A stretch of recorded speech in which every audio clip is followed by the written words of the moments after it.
منسوخی کی درخواست مسترد کرنے کا فیصلہ ہائی کورٹ میں چیلنج کر دیا گیا ہے۔ عمران خان نے اسلام آباد ہائی کورٹ سے رجوع کر دیا ہے۔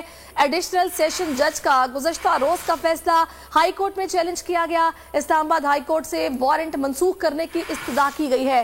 درخواست آج ہی سماعت کے لیے مقرر کرنے کی استدعا کی گئی ہے۔ توشہ خانہ کیس جس میں آپ جانتے ہیں عمران خان کے وارنٹ گرفتاری جاری ہو چکے ہیں۔ آج 7 مارچ کو ان کی پیش ہونے سے انکار کر رہے ہیں، اور اسلام آباد ہائی کورٹ میں اب یہ معاملہ چلا گیا کیونکہ پہلے لاہور ہائی کورٹ میں درخواست دائر کی گئی، وہاں پر مسترد ہو گئی، اور اب اسی فیصلے کو چیلنج کیا گیا۔ اسلام آباد ہائی کورٹ سے رجوع کیا گیا ہے اور ایڈیشنل سیشن جج کا گزشتہ روز کا فیصلہ ہائی کورٹ میں چیلنج کیا گیا ہے۔ اسلام آباد ہائی کورٹ سے وارنٹ منسوخ کرنے کی استدعا کی گئی ہے۔ یقیناً اس وارنٹ کی وجہ سے عمران خان صاحب کو گرفتار کرنے کی کوشش کی جا رہی ہے۔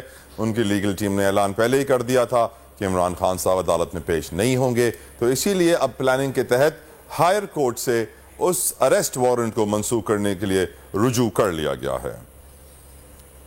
طلع کچھ کھانے پینے کی